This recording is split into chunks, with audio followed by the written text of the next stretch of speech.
देख पा रहा हूं कि दर्शकों के बीच में, श्रोताओं के बीच में बहुत सारे ऐसे लोग हैं जो इस विषय के एक्सपर्ट हैं। मैं इस विषय का एक्सपर्ट नहीं हूं, लेकिन अपने जीवन के अनुभव से कुछ कुछ चीज़ों को हमने सीखा है।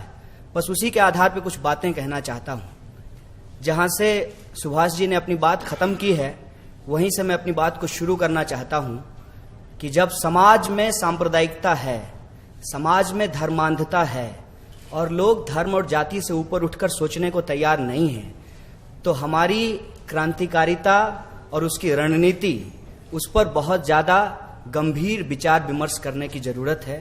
क्योंकि हम जो बोलते हैं वो समाज में लोगों को समझ में नहीं आता है। दिक्कत उनकी नहीं है कि उनको समझ में नहीं आता है, दिक्कत हमारी है कि हम उनको समझा नहीं पाते हैं।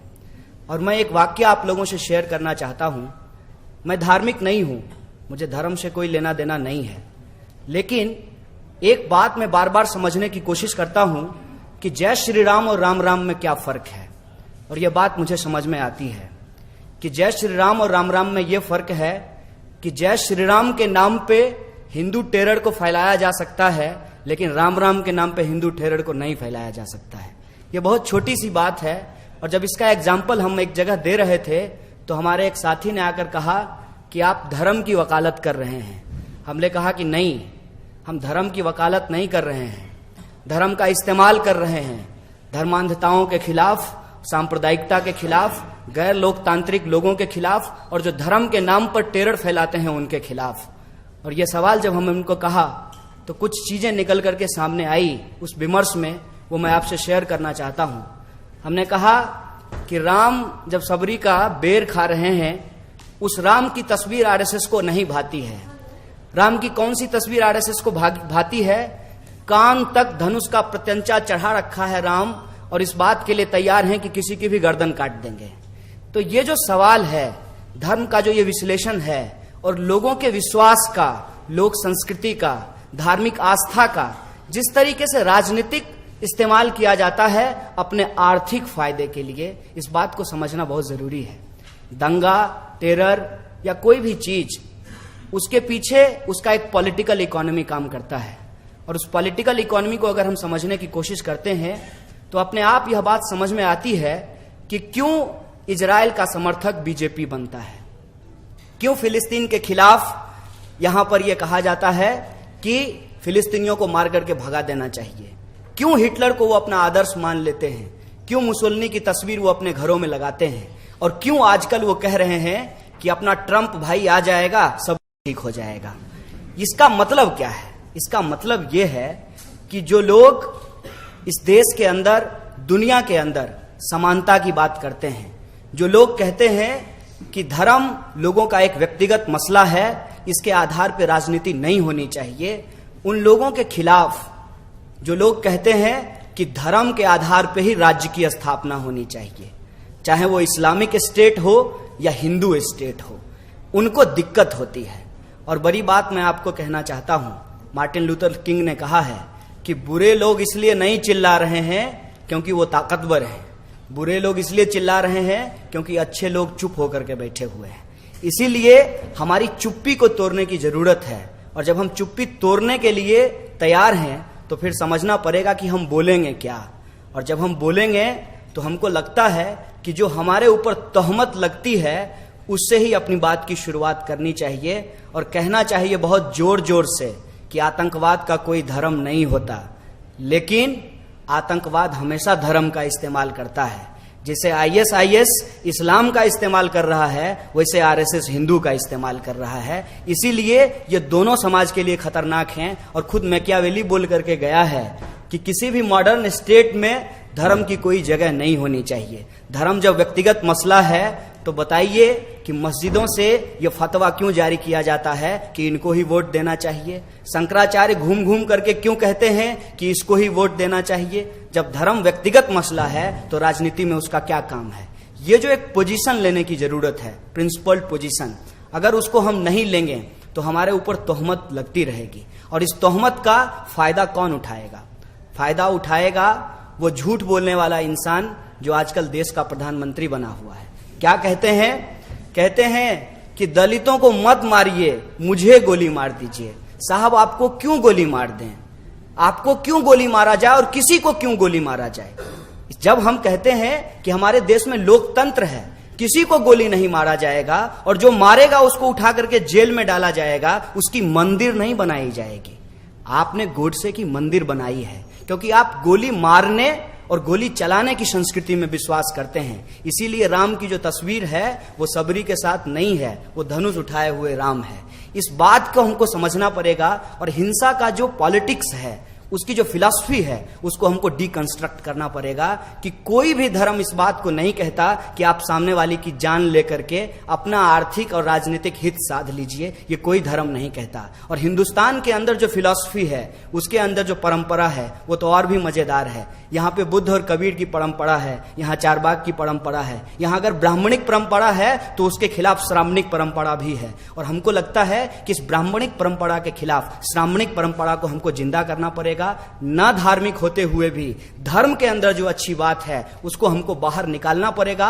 और जो लोग पोंगापंथी फैलाते हैं समाज में, जो रूढ़िवादिता फैलाते हैं समाज में, उनको मुंहतोड़ जवाब देना पड़ेगा। चाहे वो मौलाना हो जो कुरान का गलत इंटरप्रिटेशन करते हो, उसके खिलाफ भी कुरान पढ़ करके उनको बताएंगे कि आप गलत कुरान की व्याख्या कर रहे हैं। और जो लोग पंडित हैं टीका लगा करके कहते हैं कि धर्म का मतलब ये है, गीता पढ़ करके उनको समझाएंगे कि धर्म का मतलब क्या है। और हमको लगता है कि आज वो समय है जहां हम बार बार इस बात का विचार करें कि किसी की हत्या क्यों नहीं हुई, गांधी की ही हत्या क्यों हुई। इस बात पे हमको बार बार सोचने की जरूरत है। गांधी की हत्या इसलिए हुई कि गांधी को पचा पाना मुश्किल होता है।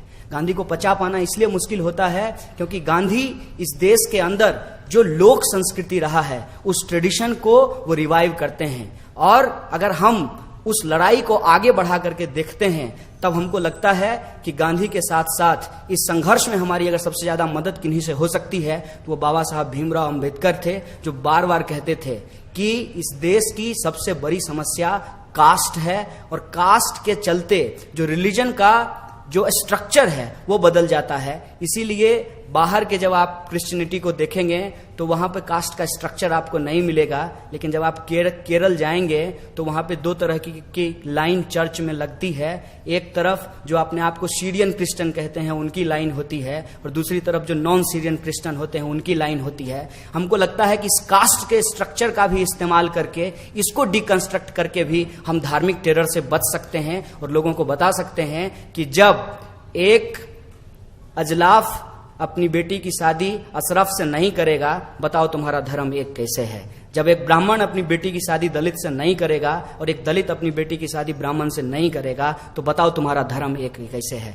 ये धर्म हम लोगों को नहीं जोड़ता है। अगर हम लोगों को कोई चीज जोड़ सकता है तो वो इंसानियत है, और इंसानियत अपने आप में कोई आइसोलेशन में नहीं रहता है। इंसानियत की भी एक बुनियाद होती है और वो बुनियाद हमारे सोशियो पॉलिटिकल, कल्चरल और इकोनॉमिक स्ट्रक्चर से जुड़ा होता है। बार बार मैं इस सवाल को सोचने की कोशिश करता हूं कि अखलाक की हत्या क्यों हुई जबकि वो पेशे से लोहार था। अखलाक की हत्या इसलिए हुई क्योंकि अब हमको लोहार की जरूरत नहीं है। कल को हमारा जो ये उत्पादन का साधन बदल रहा है, हमारे जो संबंध बदल रहे हैं, उसकी वजह से जो डिविसिव फोर्सेस हैं, लोगों को बांट करके उनके ऊपर शासन करना ज्यादा आसान हो गया है। इसीलिए जो आज के समय में टेरर है, उस टेरर के पीछे जो सोशियो इकोनॉमिक जो पॉलिटिकल एनालिसिस है, उसमें हम इस नतीजे पे पहुंचते हैं कि फाइनेंशियल कैपिटलिज्म के क्राइसिस के चलते आज जो उत्पादन के साधन बदले हैं, उस उत्पादन के साधन में लोगों का कंसंट्रेशन एक जगह नहीं है। आप लोग अलग अलग जगह काम करते होंगे, बताइए कि आपके काम करने वाली जगह पे कितने धर्म और कितने जाति के लोग एक साथ रहते हैं। आज मजदूरों का डिसेंट्रलाइजेशन हुआ है। उत्पादन के साधन बदलने के चलते कोई ऐसी जगह नहीं है जहां हजारों मजदूर एक साथ काम करते हैं, जहां वो एक कल्चरल डायलॉग करते हैं, जहां वो एक रिलीजियस डायलॉग करते हैं, जहां से धार्मिक सर्वधर्म संभाव की जो है एक भावना पनपती है। आज वो भावना पनपनी बंद हो गई है।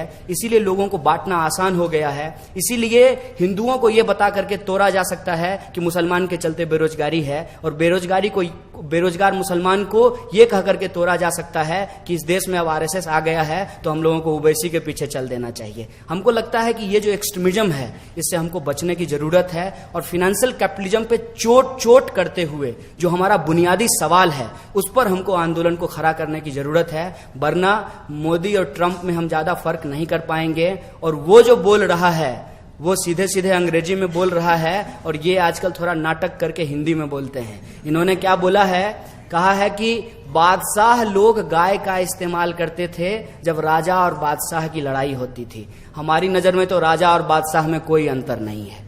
राजा का अपना कोई धर्म नहीं होता था।